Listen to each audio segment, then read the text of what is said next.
Am I the a-hole for not paying to change my father's gravely insulting gravestone? My father and mother had a very bitter marriage towards the end of his life. He had a long-running affair with another married co-worker and got her pregnant before he passed. He was planning to leave mom, skip the country and move to Canada to start a new life with her. They had a house picked out and all. He had moved out and was living with his co-worker when he suddenly died of a heart attack while being intimate. Divorce papers were never filed. No legal separation. They were in the process of moving all things legal, but in paper, they were still happily married. Now, me and my siblings are already out of home. Our youngest sibling is 19 and is in college. I work for a tech company and I'm currently back in my hometown helping my mom manage this estate. While my mom was hurt and petty, it marked his gravestone as, in loving memory of John Doe, son, husband, father, and adulterer. My dad's family and his pregnant partner are mad and want me to fix it.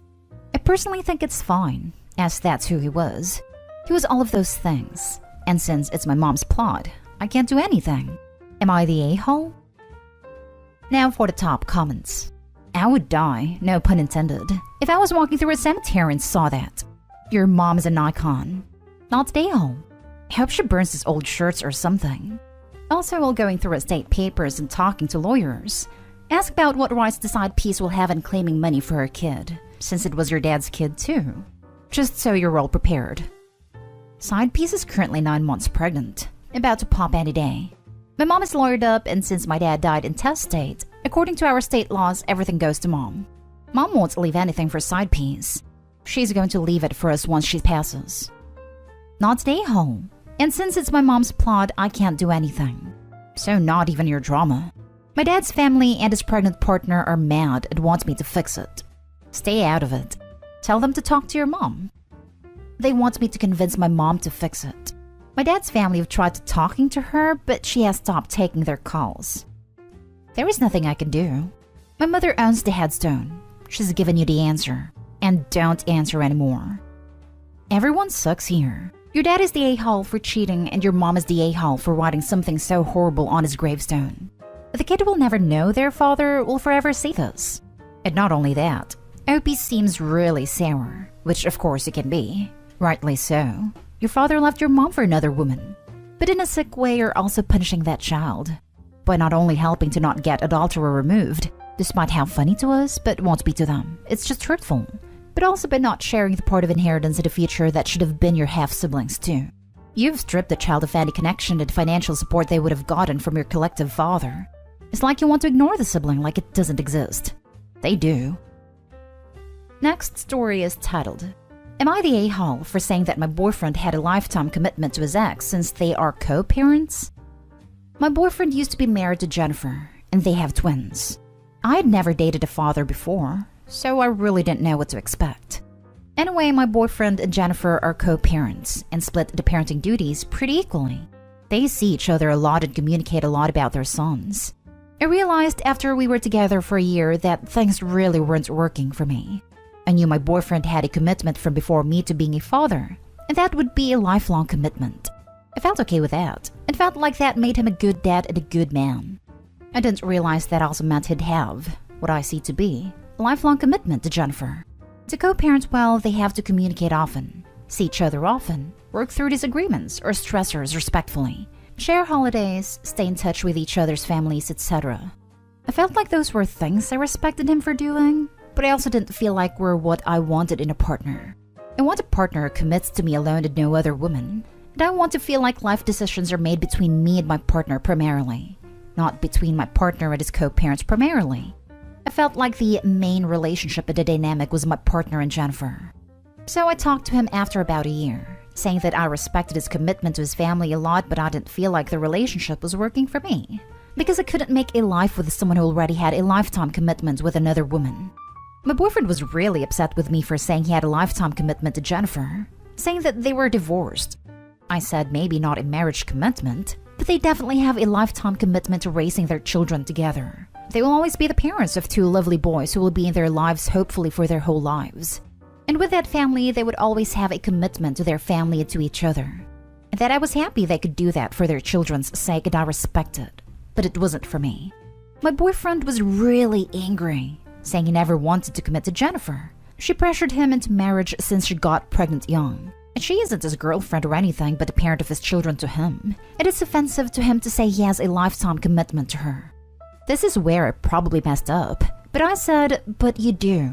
Whether you like it or not. You have a family together. He said that he needed some time alone and left for a few days. I feel conflicted. I honestly think that he does have a commitment to Jennifer, and I understand and respect that. But I also know he's upset to hear that. And to hear that it's the reason I don't see a relationship working long term. Am I the a-hole for telling my boyfriend he has a commitment to the mother of his children? No a-holes here, but please don't date any more single parents. It's 100% okay to feel this way, but don't waste your time or anyone else's now that you know this is a personal boundary for you.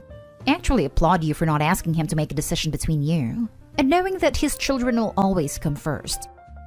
Yeah, I didn't really know what to expect getting to this relationship.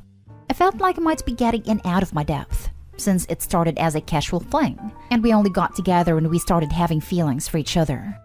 I think in my future relationships, I want to be more intentional and take more time to think about the practicalities of how combining lives with someone would go. It's kinda sad to know people can like each other a lot, but still not be compatible because of life circumstances. It is sad, but it's better to realize this now. He needs someone in his life who is willing to have the ex-wife and kids, and ex-wife's future partner, as part of their life. It is great that you realize you are not that person. It saves so much heartache down the line. He is a package deal. Not today, home. But you do, whether you like it or not. Exactly. It's naive or ignorant to think otherwise. Dating parents is always going to be a tricky thing. You have the kids to cope with, the ex, and in a lot of cases, plus their family. It never appealed to me, as I just don't think taking on that burden is worth it. This. My husband has an ex and 2 boys who he's very involved with. He talks to one of them at least once a day. Not an issue for me. I knew about it beforehand, and I was prepared for it. But Opie's completely correct. This is a lifetime commitment. Even after the boys are grown, they will probably still be communicating with his ex. If you date someone who has kids and wants to be part of their lives, that is a decent parent, the ex is going to be part of their life too. And by extension, yours. If you don't want to deal with it, don't. There's absolutely nothing wrong with wanting your significant other's commitment to be to you alone. If you've figured this out, great. You know now that you don't want to date a single parent from now on. Again, nothing wrong with that. So yeah, not a a-hole at all. No a-holes here. You're right. He has a commitment to his kids, and it's honestly good to see that he gets along with his ex to co-parent effectively. You've figured out that this relationship isn't for you, and there's nothing wrong with that. He's upset because you are ending the relationship, so his reaction is not unexpected, unless he went overboard in being angry, which would tip this to not a a-hole for you. Next story. Am I the a-hole for acting unhappy at me and my wife's gender reveal? My wife is 7 months pregnant. It came as a complete surprise, as my wife had been taking birth control regularly. We had originally planned to not have any kids, but my wife changed her mind after her first ultrasound. I respected her decision, even if I wasn't the happiest about it. I told her that regardless, I wasn't going to force her to make a decision. We had a gender party late because of issues with the pandemic, but we finally got around to it. I already was not happy, given the circumstances that I did not want to have any children. I still participated to show support to my wife though. Once the gender reveal happened, everyone including my wife was ecstatic. She went to go hug me and I hugged her back, just not with the same energy. She looked at me with a concerned face, but went off to hug some of her friends and family. Once it was over and we got everything put up, she blew up at me. Said I embarrassed her in front of her family. The least I could have done was pretended I cared. I told her I didn't really see a point in throwing a party just because of the gender, but she wanted to do it, so I agreed. She said she understood that I didn't really want to have a baby, but that since they were almost here that I should probably lose the attitude already. I responded saying that since she knew I didn't want the baby, she shouldn't be surprised I wasn't enjoying the baby shower. She supposedly thought that the baby shower would change my mind, but was upset it hadn't. I told her that I wasn't going to apologize for simply not showing any emotion, and that she needed to give me time to adjust, especially with a kid on the way. Am I the a-hole? Edit. We used protection and I was denied a vasectomy by my doctor. I don't think this is really a question about who's the a-hole.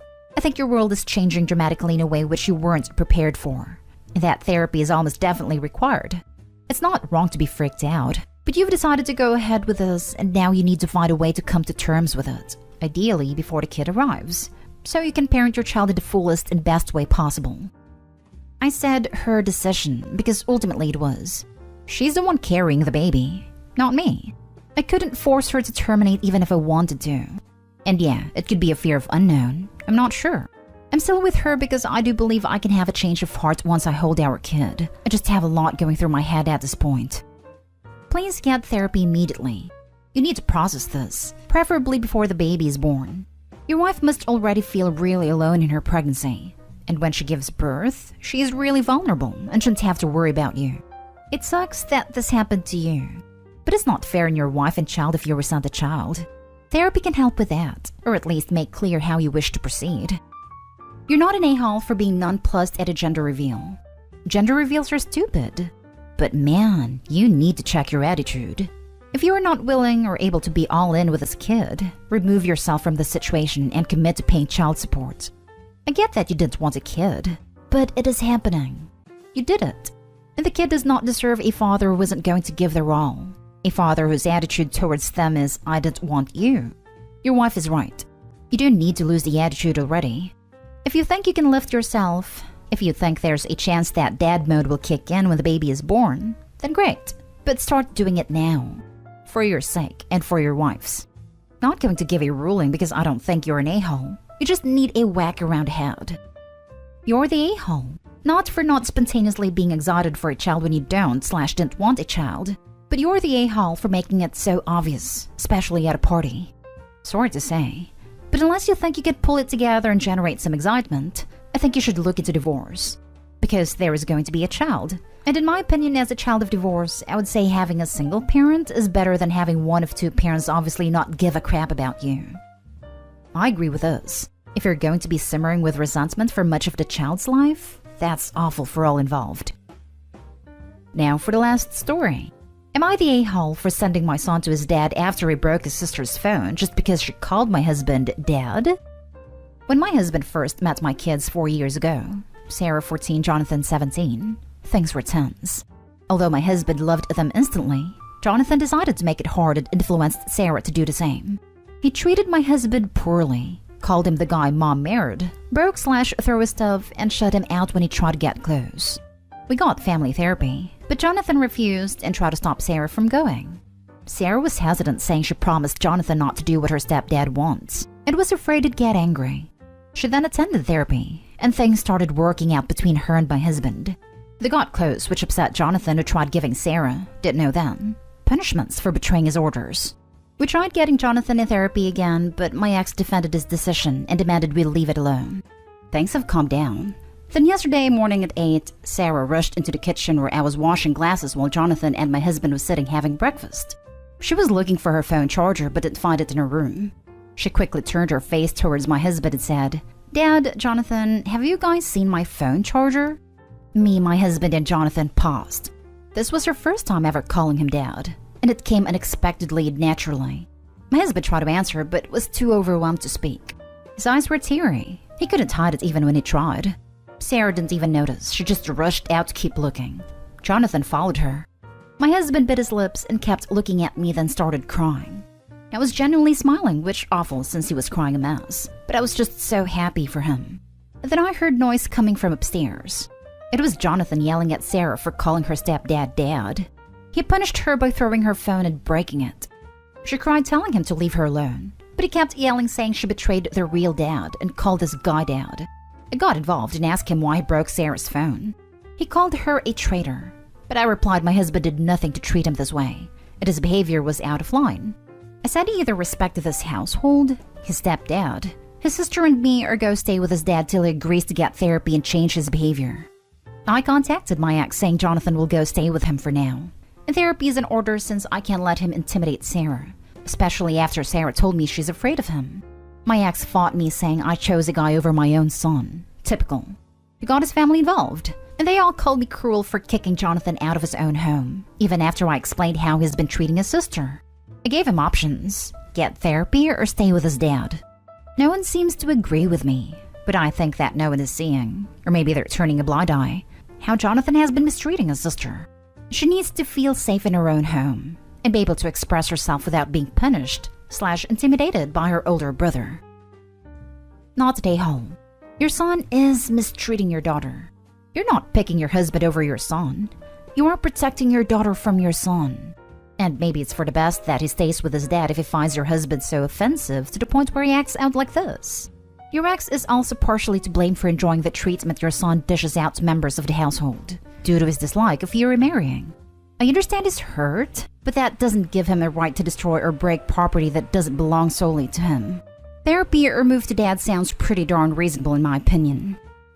I bet this has been festering a long time, and X and his family have been egging the son on, which will likely only continue if he goes to live with him. It's such a shame the ex thinks his ego is more important than his son, who has clearly been struggling and could use support from family instead of poison. I hope he should expect son to pull away if he goes to live with the ex, because this trash talking won't stop. But her son is almost an adult, so there's always hope that as he matures, he will gain some empathy and see the situation with some experience and come around. Opie and husband should continue being supportive and always let son know that the door is open, so long as that sort of treatment of his sister never happens again. He doesn't have to ever like his stepdad, but he does have to respect him, mom's relationship with him, and sister's very valid feelings for him. Not today, home. The issue I see isn't between your son and your husband, but between your son and your daughter who thinks he has authority to punish. But I'm not a therapist who would have the training to see what the issue really is. I think everyone would be doing your son a disservice if they framed this as bio-dad versus the man that turned his mama on. Your son has issues that need to be addressed wherever he lives.